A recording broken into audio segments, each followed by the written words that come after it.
Hello दोस्तों, मैं सुधा पांडे अपने अवधि चैनल संगीत पे आप लोगों का स्वागत करती हूँ।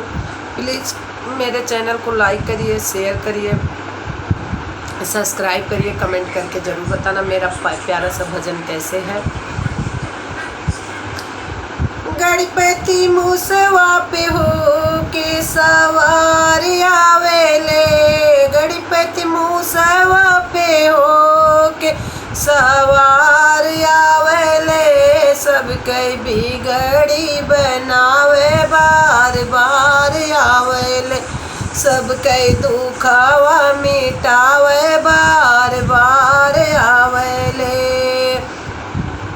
भगतन के दुख सुने देर ना लगौले, भगतन के दुख सुने देर ना लगौले, जे भी पुकारे बार बार आउले, जे भी पुकारे बार बार चले आम, सबके बिगड़ी बनावे बार बार चले आम, सबके दुखवा मिटावे बार बार आवेला, सबके दुखवा मिट बार बार आवेला।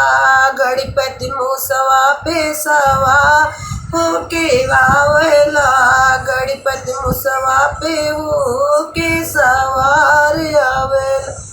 उजड़ल घरे प्रभु पल में बनावे, उजड़ल घर प्रभु बने में पल में बनावे, बजनी की गोदिया में फूलावा खिलावे, बजनी के गोदिया में फूलावा खिलावे, निर्धनिया के भरे भंडार आवेले, सब कई बिगाड़ी बनावे बार बार आवेले, सब कई दुखवा मिटाव बार बार आवेले। गणपति मुसवा पे होई के सवार आवेले, गणपति मुसवा पे होई के सवार आवेले।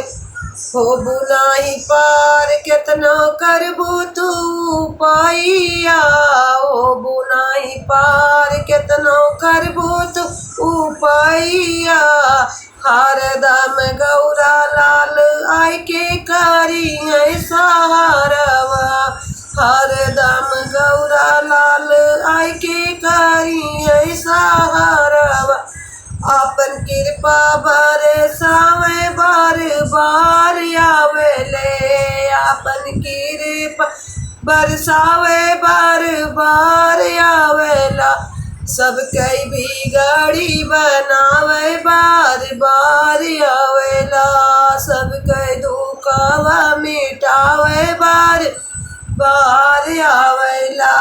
गणपति मुसवा सवार आवेला, गणपति मुसवा पे हो के सवार आवेला, गणपति मुसवा पे हो के सवार आवेला।